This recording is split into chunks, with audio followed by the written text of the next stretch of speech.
Hi food lovers, చాలా వెరైటీగా ఉండే నువ్వుల పచ్చడి చేసుకుందాం రండి. దీనికి కావలసినవి నువ్వు పప్పు, ఎండుమిర్చి, పచ్చిమిర్చి, చింతపండు, ఉప్పు. ముందుగా స్టవ్ మీద బాణలి పెట్టుకుని నువ్వు పప్పుని వేయించుకోండి చిటపటలాడే వరకు. తరువాత బాణలిలోంచి తీసేసి పక్కన పెట్టుకోండి. ఇప్పుడు బాణలిలో నూనె వేసి వేడి చేసుకుని ఆవాలు, మినప్పప్పు, శనగపప్పు, ఎండుమిర్చి, ఇంగువ వేసి వేపుకోండి. కాసేపు ఇవన్నీ వేగాక స్టవ్ ఆఫ్ చేసుకుని పచ్చిమిర్చి వేసేయండి. చల్లార్చుకున్న తరువాత మిక్సీలో వేపుకున్న నువ్వులు,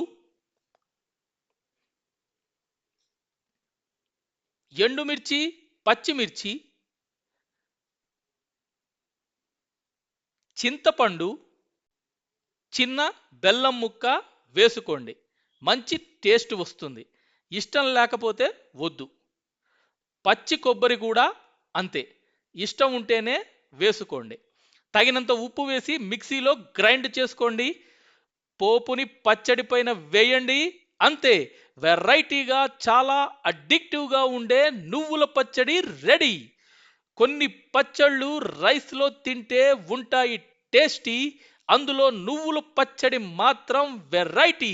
మీరు కూడా ఇలాంటి కామెంట్స్ చేయండి. మరొక అద్భుతమైన వంటతో మళ్ళీ మీ ముందుకు వస్తాను. Bye bye.